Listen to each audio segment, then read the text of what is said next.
Now, in the third episode of The Acolyte, and there are major spoilers dead ahead for it in case you haven't seen it and you care or don't want anything ruined, but in the third episode we've learned that the twins, Osha and May, don't have a father and have seemingly been somehow created by Mother Anastasia, and she is the leader of this coven of witches we are introduced to in the episode.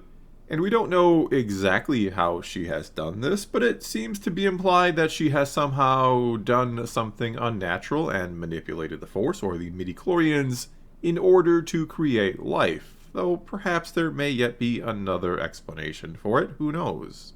And before going on, before talking about why I think this would be one of the biggest breaks of or misunderstandings of the lore we have ever seen, which is really saying something at this point, not to mention a misunderstanding of what Star Wars itself is all about. It goes against some of the more core principles, I would argue. But Leslie Headland, the showrunner, has weighed in on this topic a little bit. She was asked about the creation of the twins and how it seems a little similar to Anakin's creation. And when asked about what Mother Anastasia meant when she said she had created them, and I think I'll just really quickly play the whole exchange for you, the whole clip, if you're maybe not watching the show or just need a refresher. I carried them. I created them. And what happens if the Jedi discover how you created them?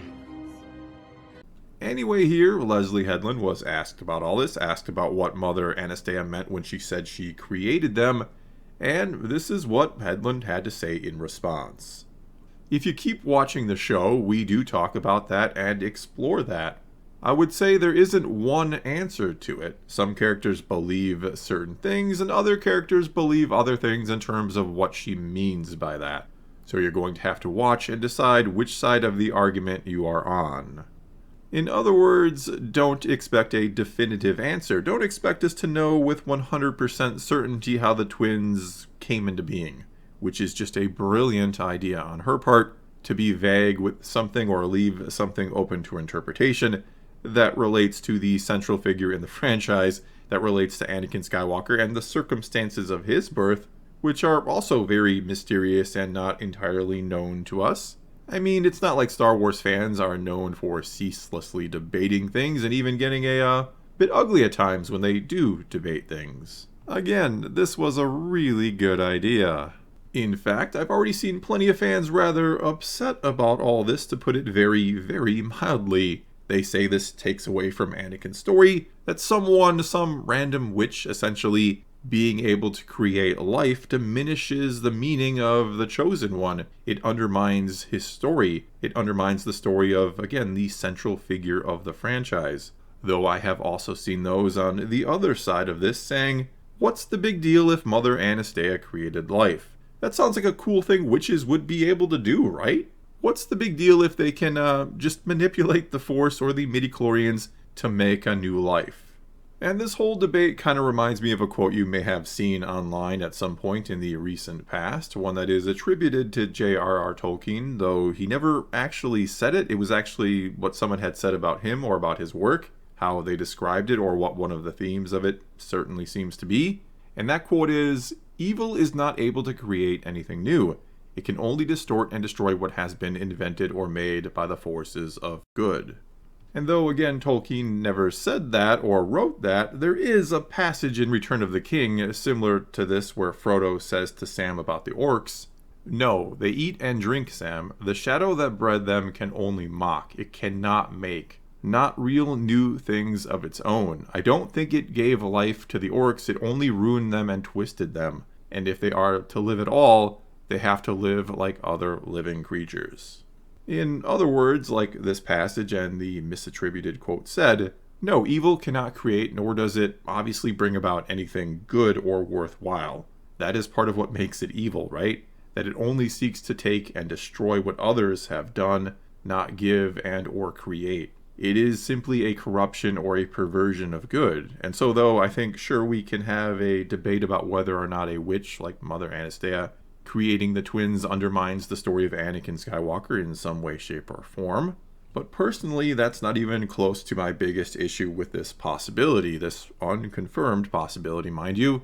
that Mother Anastasia created life manipulating the Force. Instead, what I find troubling is this idea that evil could create life, and not some type of twisted perversion of it. It'd be one thing if, like in The Lord of the Rings, it was some type of mockery of life that she had created. But that doesn't seem to be the case with the twins, not yet anyway. In all fairness here, we don't have all the details, though it doesn't seem like we ever will, given what Hedlund said in that interview. But there is still the possibility that when all is said and done, we will learn that there is, for a lack of a better way of putting it, there is something wrong with the twins, that the stain of the dark side is upon them because of how they were created, and that is even why the Sith are interested in them. It could even be the Sith who caused the disaster in this very episode, the one that killed all the witches, because they want to get their hands on the twins and they're trying to frame the Jedi for an atrocity as well.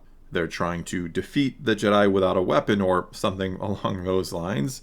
And it should be noted that, yeah, May is apparently going to be found or has been found by the Sith one day. So who's to say exactly when they took an interest in her or when they found her? We also still have that strange scene in the first episode where the crazy criminal talks about how he sensed the Jedi killer is evil, and then Saul kind of mind soothes him before he can say any more.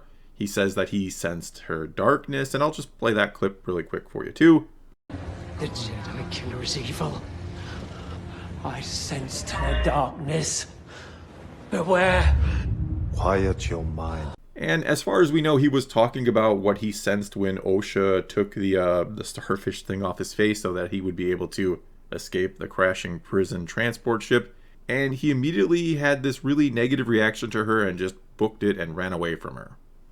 And again, I'm just trying to be fair here. I know plenty of you out there would like for me to just tear the show apart. And I certainly will when I think it deserves it, or when we know things with absolute certainty, or I will critique individual episodes that maybe aren't good for a variety of reasons, like I basically have been doing.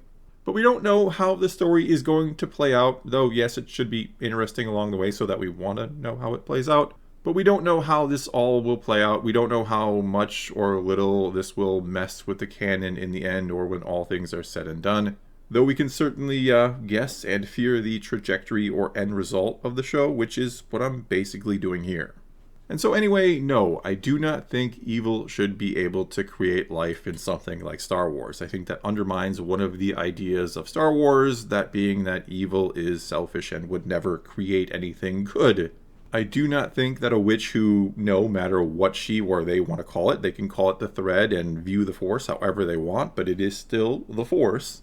But I don't think someone who, I think, clearly uses the dark side of the Force to do unnatural things. I do think there is a reason why they have been sort of persecuted by the Republic and the Jedi, and that is because they are doing bad things. They are using the dark side, and yet the Jedi seem to still try to give them some slack, in a manner of speaking. It's not like they just slaughtered them, or maybe they did just slaughter them, but you get my point. They are trying to allow them to live as they see fit. But if you're going to use the dark side and potentially harm other people, yes, the Jedi and the Republic are going to intervene, and they are right to do so.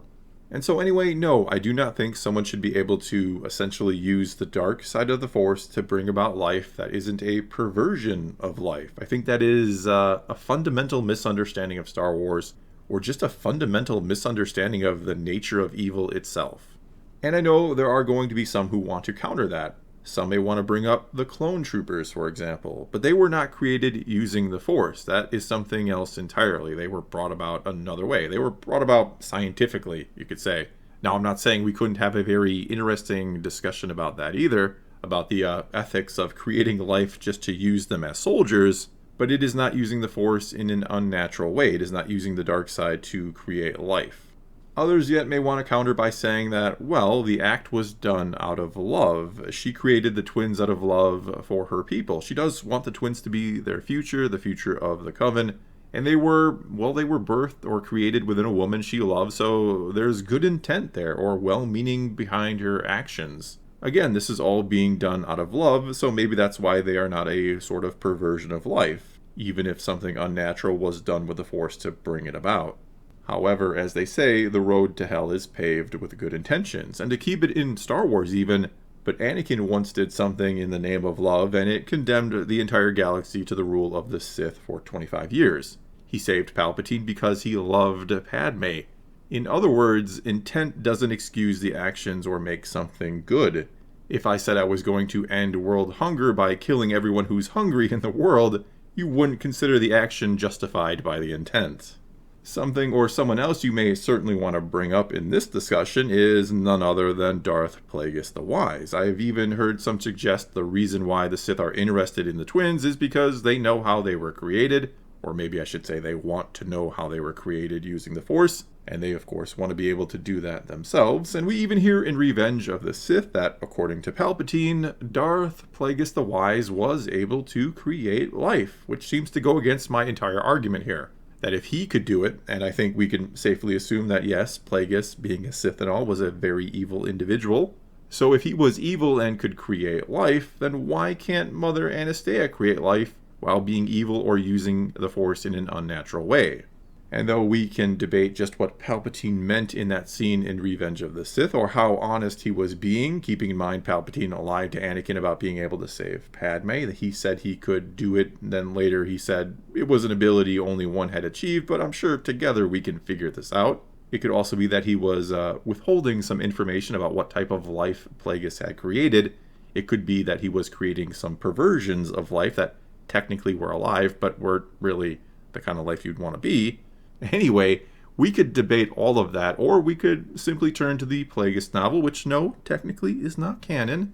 But in it, Plagueis tries to manipulate or to will the midichlorians into creating life, and he fails. And not only does he fail, but he even believes the Force sort of retaliates against him by making Anakin.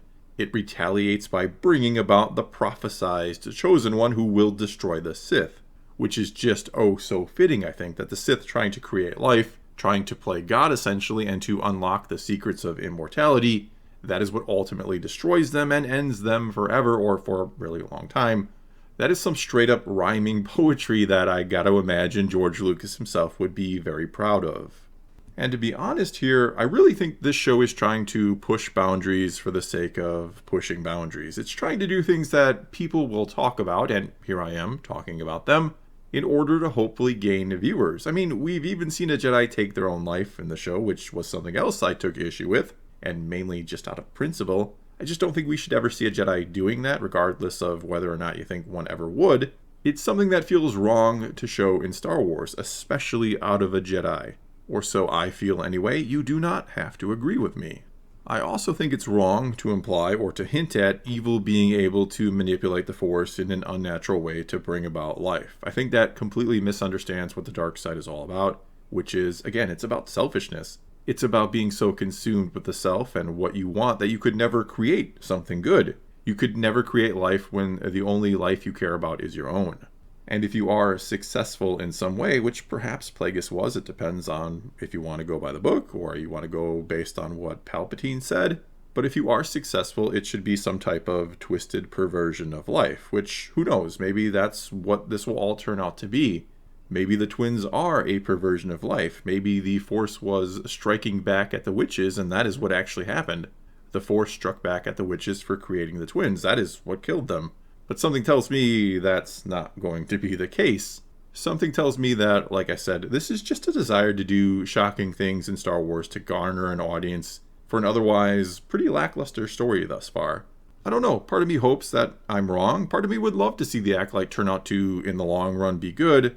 But something tells me I'm not going to be wrong about this one. Something tells me that, again, it's more about shock value than actually just telling a good Star Wars story.